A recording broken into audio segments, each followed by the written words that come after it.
Donc, après avoir modélisé deux bobines couplées, sans tenir compte des fluides magnétiques.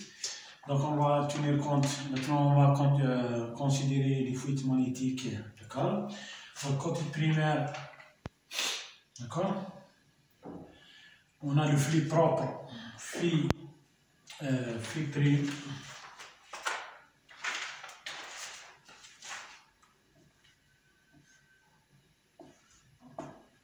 ou bien flux imprime, d'accord, créé par le bobinage primaire, d'accord, se divise en deux. Donc, on a un flux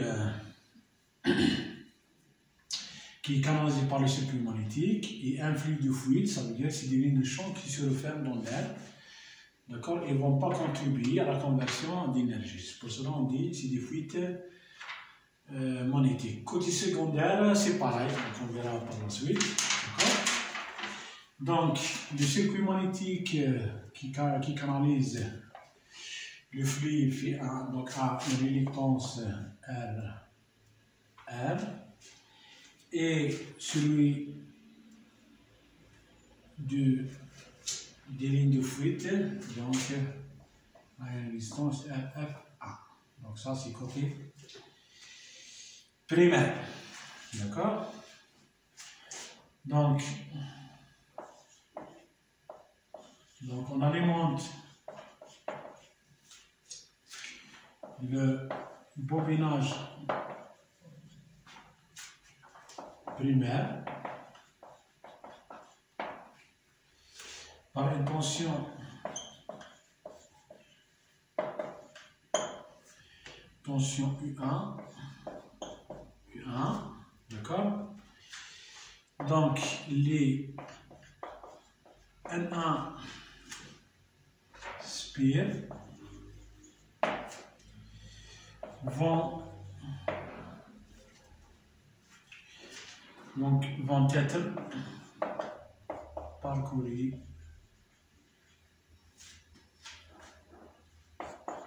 par le courant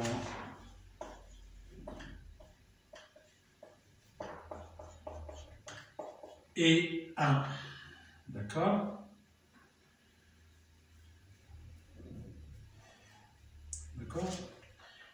Et le bobinage secondaire qui est ici, d'accord, et ton circuit ouvert, d'accord.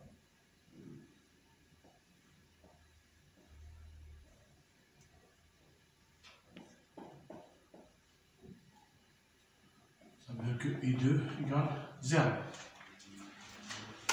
d'accord. Et le bobinage secondaire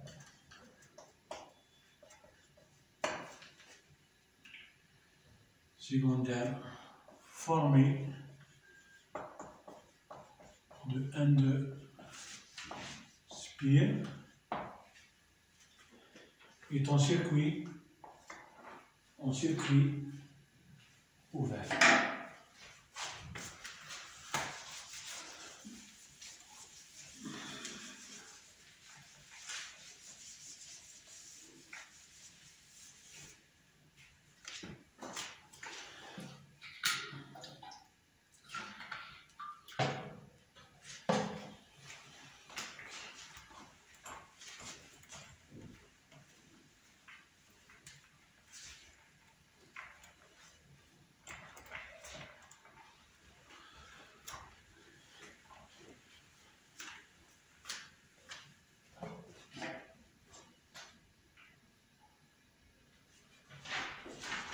Circuit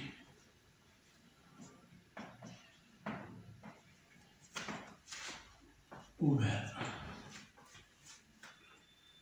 Donc les ampères-tours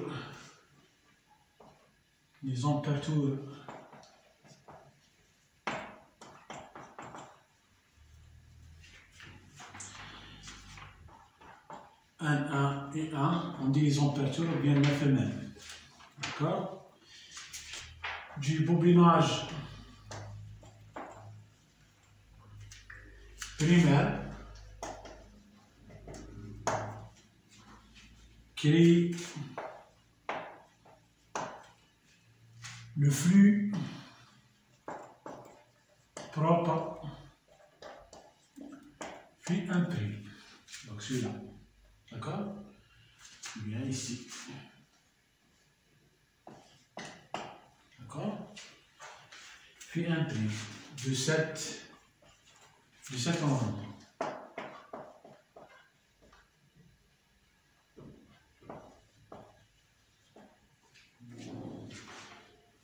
Donc, tel que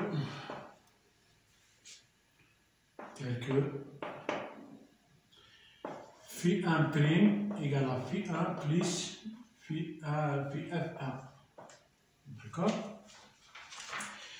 Donc, phi 1, c'est bien B fois S. On peut dire B1 fois S. E. D'accord? Donc, et le flux créé par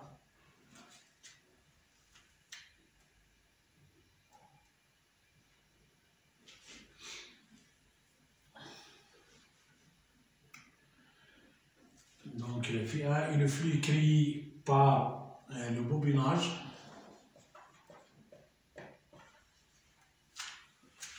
primaire et traversant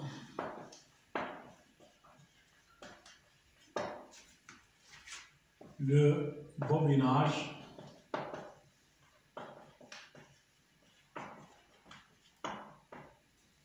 secondaire.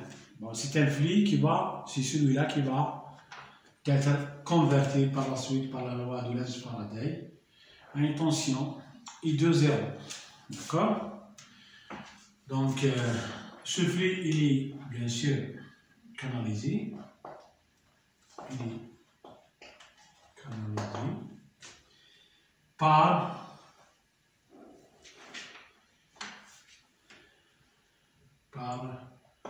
la partie de circuit magnétique commune aux deux enroulements.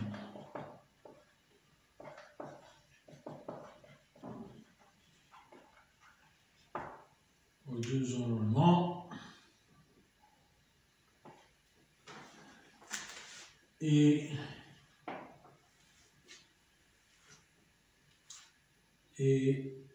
à de réluctance, ou bien à une. Donc, il est canalisé par la partie du circuit magnétique, commune aux deux enroulements, d'accord, et de réluctance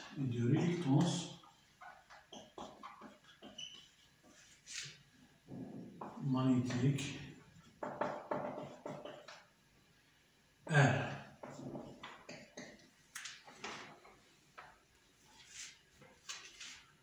Donc on appelle aussi le flux magnétisant. Le flux magnétisant, parce que va être canalisé par le circuit magnétique. Donc, le mieux de ne pas le présenter ici, mais ici. D'accord?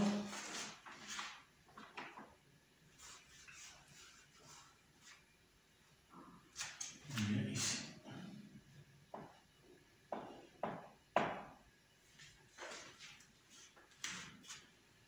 Donc on l'appelle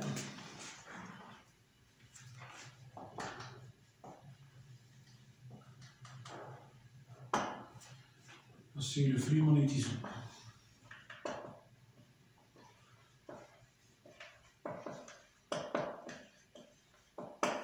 Le flux magnétisant. D'accord? Donc on va revenir au flux phi F1. Donc phi F1 est le flux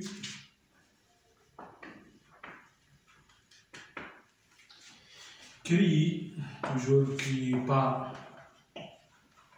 le bobinage primaire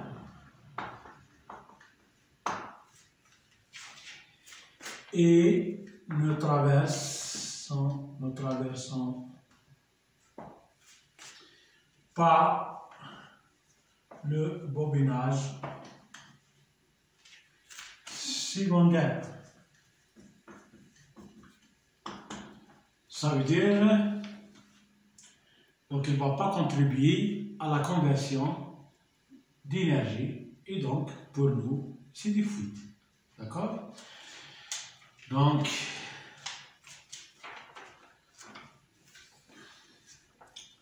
on l'appelle flux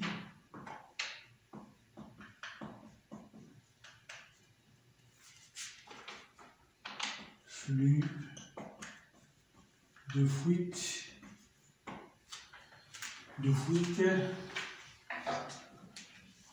donc on laisse le schéma.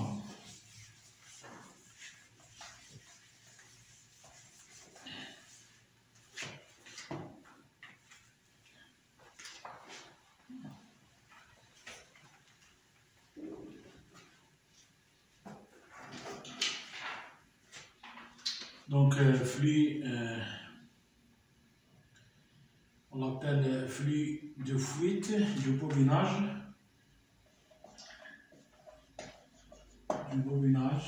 primaire par rapport au bobinage secondaire.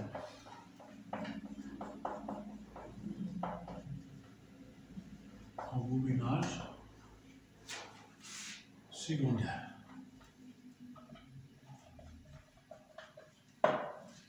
Bobinage secondaire. Donc, il est canalisé par le circuit magnétique.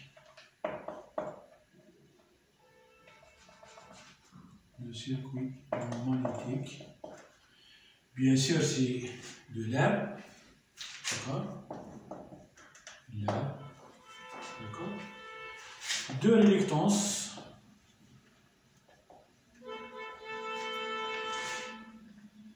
R, F. D'accord?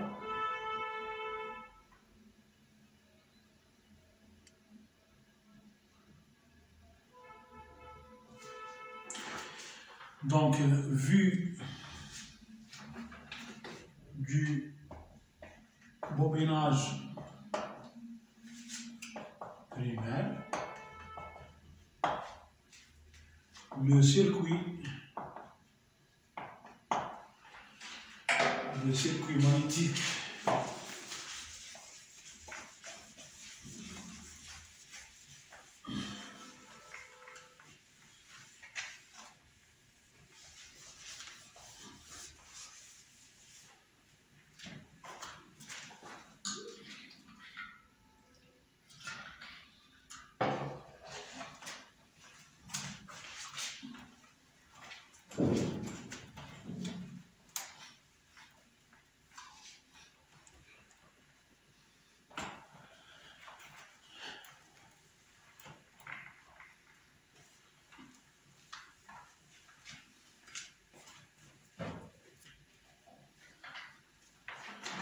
donc le circuit magnétique, d'accord, complet de réluctance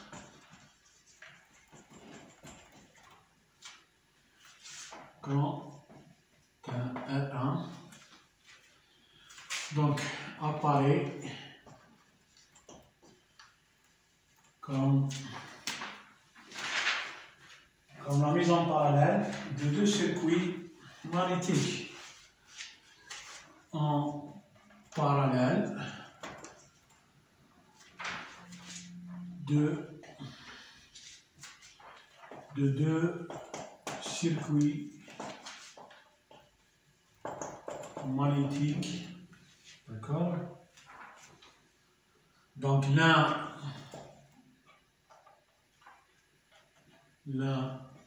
est de réductance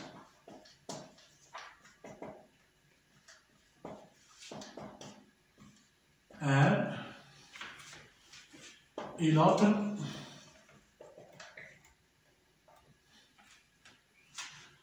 de réductance RF1. D'accord? Donc ça c'est à partir de la relation d'Hopkinson. D'accord? Donc le flux est assimilé à un courant. D'accord? C'est comme si le flux propre, d'accord, du bobinage, il se divise en deux flux. D'accord? Il a deux chemins. D'accord? Un de réductance R et l'autre de réductance RF1. D'accord?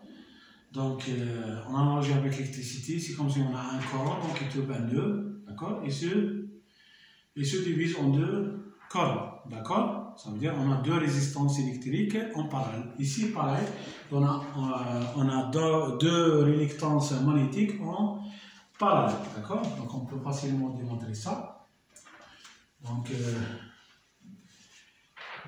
nous avons N1 et 1 égale R1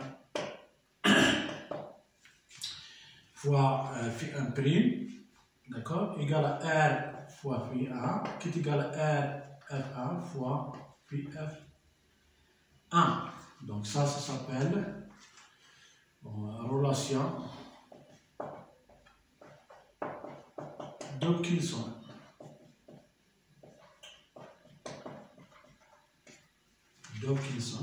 D'accord. Donc, et comme Φ1 prime égale à Φ1 plus Φf1, d'accord. Donc, Φ1 prime c'est quoi? Si R1 et 1 que divise R1, donc R1 et 1 que divise R1, donc qui est égal à Φ1, donc c'est bien N1 et 1 sur R, plus Φf1, c'est bien N1 et 1 que divise RF1. Donc on va simplifier N1 et 1, donc il nous reste l'inverse de la réductance équivalente égale la somme de l'inverse des réductances mises en parallèle, comme dans le cas du circuit électrique. D'accord? Donc, on peut faire un petit schéma de réductance.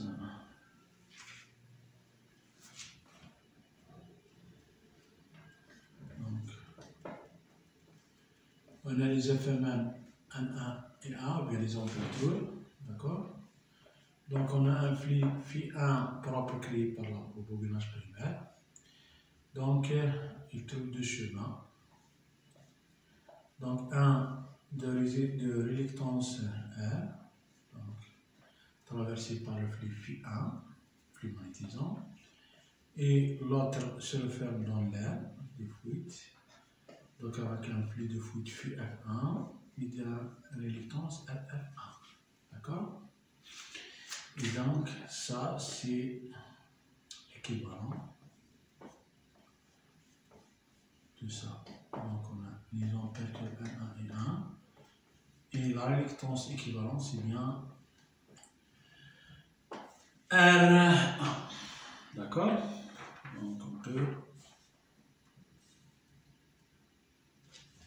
calculer ça facilement.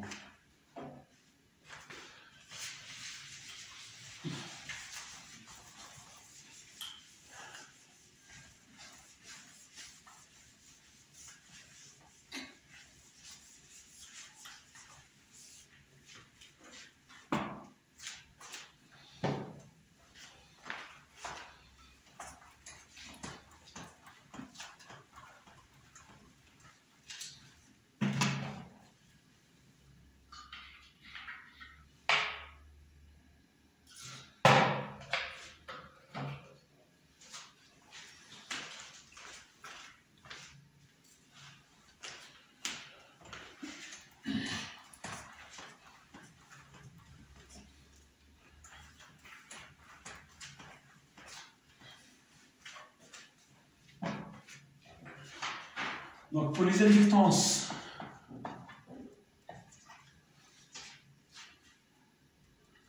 pour l'inductance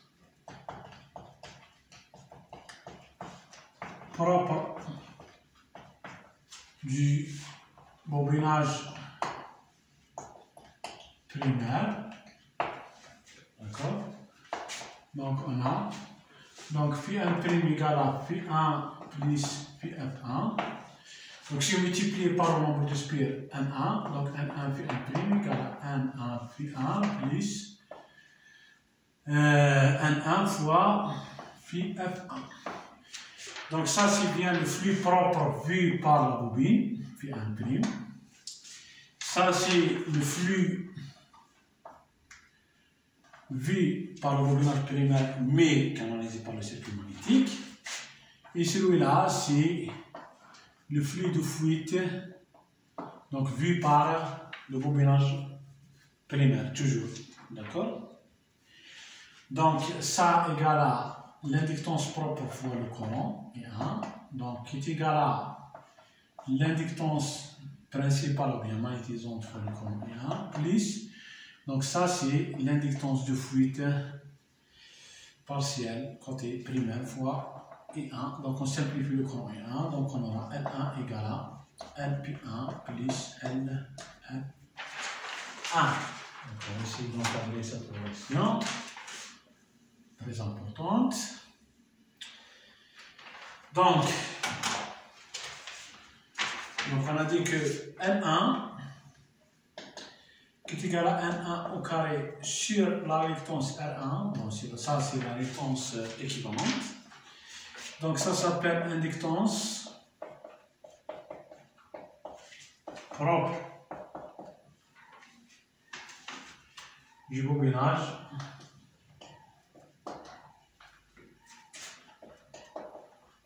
primaire. D'accord?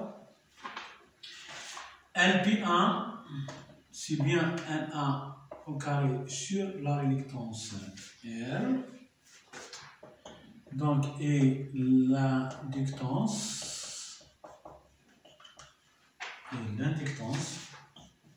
principale ou magnétisante.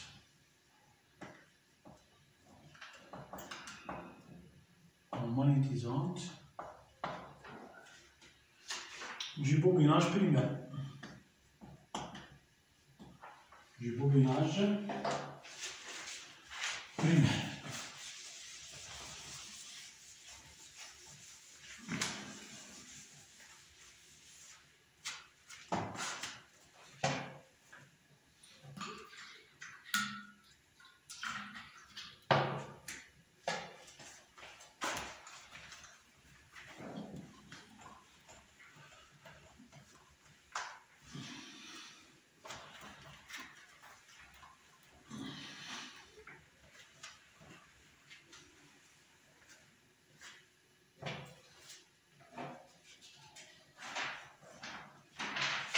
Bobinage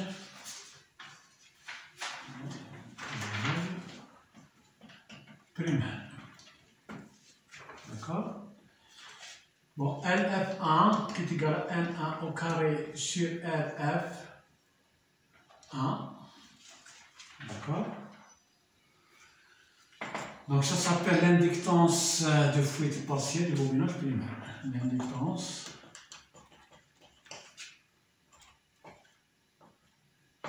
de fuite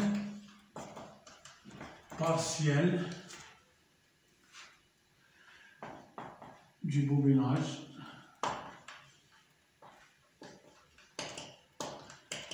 primaire.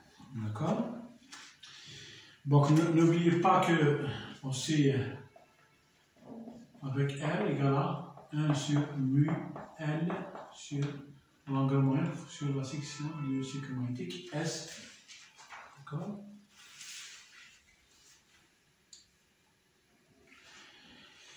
Donc, pour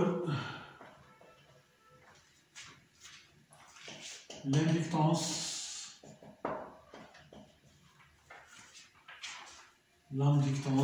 mutuelle primaire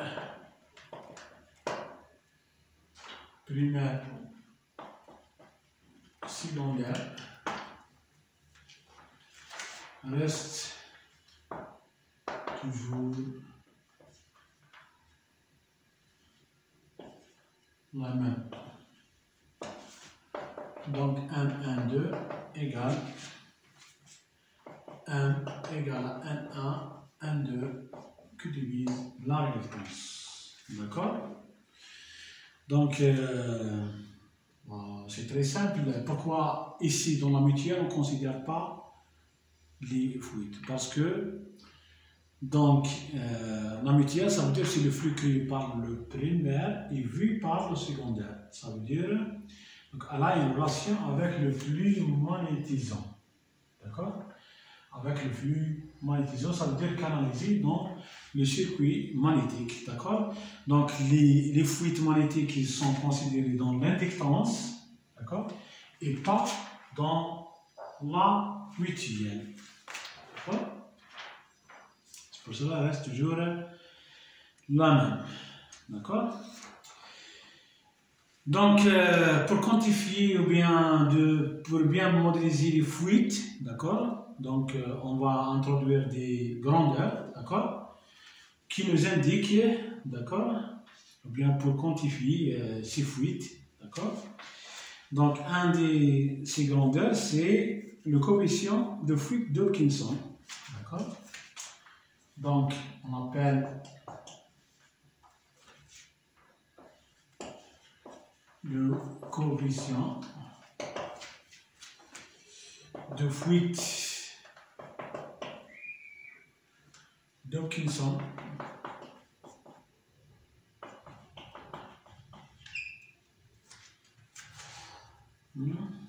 du bobinage primaire, d'accord? Donc le rapport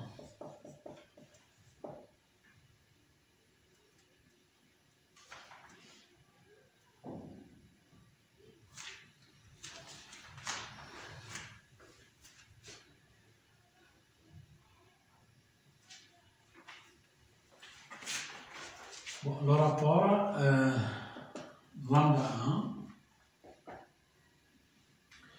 qui est égal à P1' que divise P1. Ça veut dire que c'est le rapport entre le flux propre créé par le bobinage primaire par rapport au flux magnétisant toujours créé par le bobinage primaire et vu par lui-même. D'accord?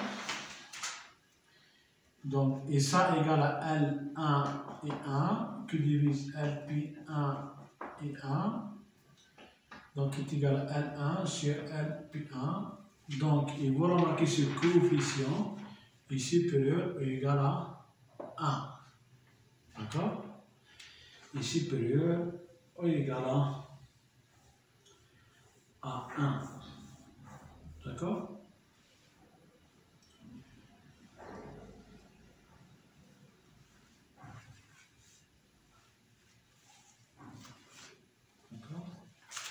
Bon, lambda 1, d'accord? Donc on a dit A une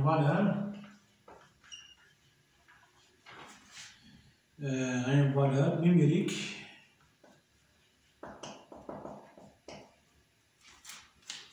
supérieure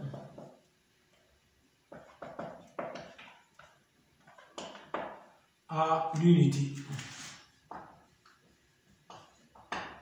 Ça veut dire lambda 1 est supérieur égal à 1, qui signifie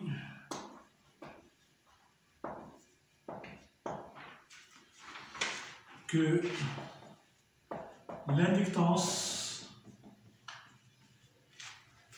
propre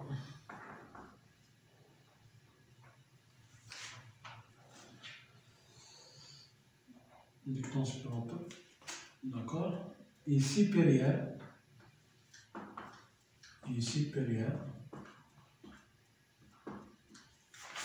à l'inductance principale ou magnétisante. Magnétisante.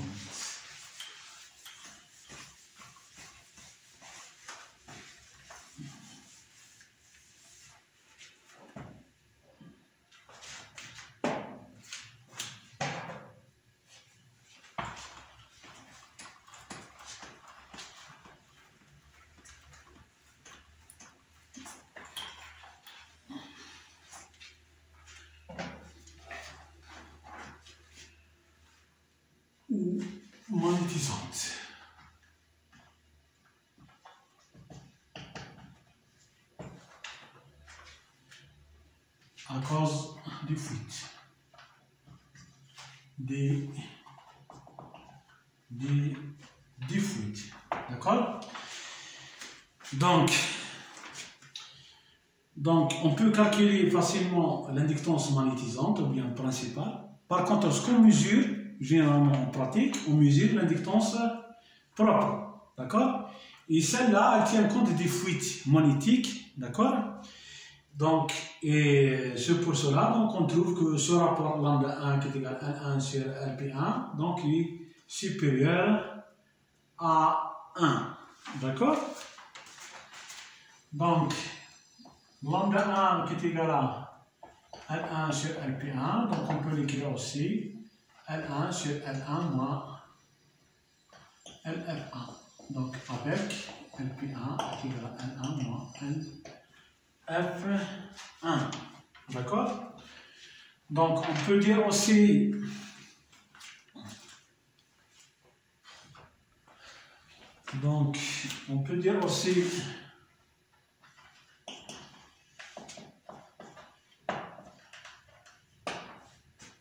c'est que l'inverse de lambda 1 est égal à P1 sur P1 prime, qui est égal à P1 sur P1 prime, donc qui est égal à LP1 sur L1, ici inférieur ou égal à 1, d'accord?